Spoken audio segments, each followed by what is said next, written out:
Sundays are for the birds, at least here. I love this time of year. Family, football, Sunday fun days, and most importantly, all the game day snacking. Cheesesteaks are a must here, but feeding a large crowd ribeye can get expensive, so we love this cheesesteak dip. It's a great way to stretch a buck, feed a crowd, and enjoy the cheesy cheesesteak flavor that we love. So let me show you guys how easy this is to make at home for your next Sunday fun day.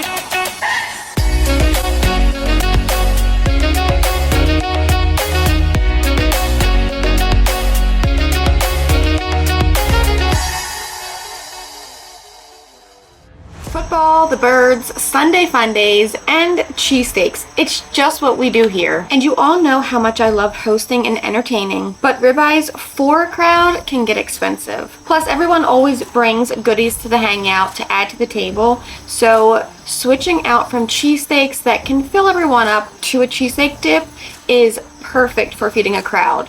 Plus, doesn't everyone love a good party dip? Since I'm going family style size, this recipe is doubled. I've got two 12-ounce packs of thinly shaved ribeye steak, 2 containers of whipped cream cheese, and deli sliced provolone and Cooper Sharp American cheese. Cooper Sharp is the most popular cheese used around here for cheesesteaks. If you can't find it, go for a good quality deli sliced American cheese like Land O'Lakes or even a Boar's Head. Now, cheesesteaks with onions is a must for me. They add the perfect flavor to our cheesesteaks without overpowering the taste of our ribeye. Here in Philadelphia, traditional cheesesteaks are not served with bell peppers cooked with the meat. However, if you do ask for peppers when ordering a cheesesteak, you're gonna get asked whether you want hot or sweet, and you're going to end up getting a pickled hot or sweet pepper. Bell peppers can really overpower the taste of the cheesesteak, and the reason why we serve them with a pickled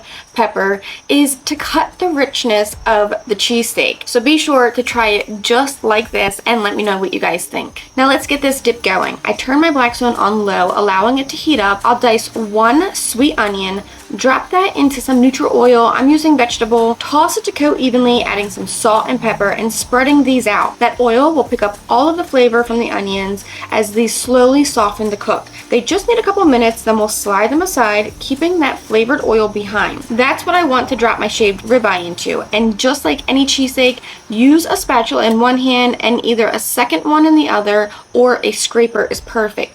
Using the two to break apart the meat into small pieces as it's cooking. Once it's cooked through or no longer red or pink, add in our onions to mix through.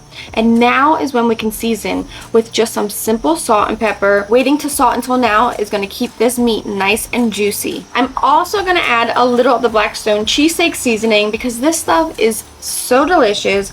Give it a quick toss and then top it with some of our Cooper Sharp American cheese. A little drizzle of water around the pile of our meat creates steam to help our cheese quickly melt.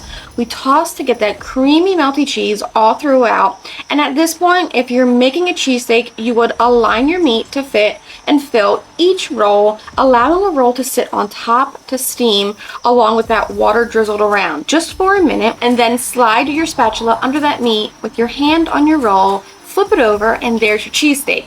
But we're not making them, we're making dip. So into a large mixing bowl goes our whipped cream cheese, 3 nice sized scoops of Duke's mayo, and I'm going to add a tablespoon of garlic paste and season all that with a little bit more of our cheesesteak seasoning. I'll add some of that vinegary brine from our jar of peppers and then add in half of our cheesy ribeye to mix throughout.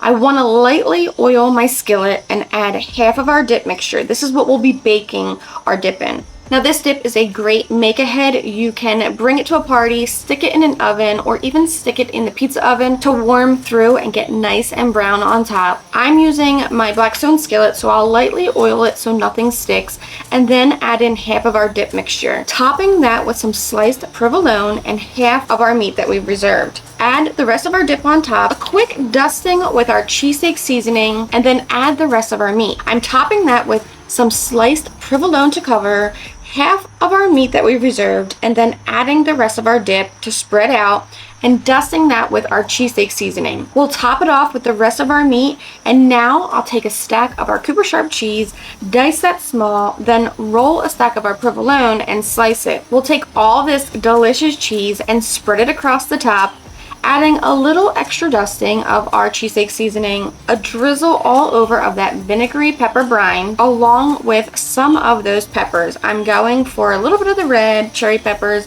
and a little bit of those pickled green peppers, and it's ready and done to bring to game day. You can again heat this in your pizza oven or in a regular kitchen oven at about 350 for maybe 25-30 minutes, or until the cheese gets melty throughout and the cheese on top gets this nice brown toasty color, which is my daughter's favorite part of this dip. She steals all of that toasty cheese.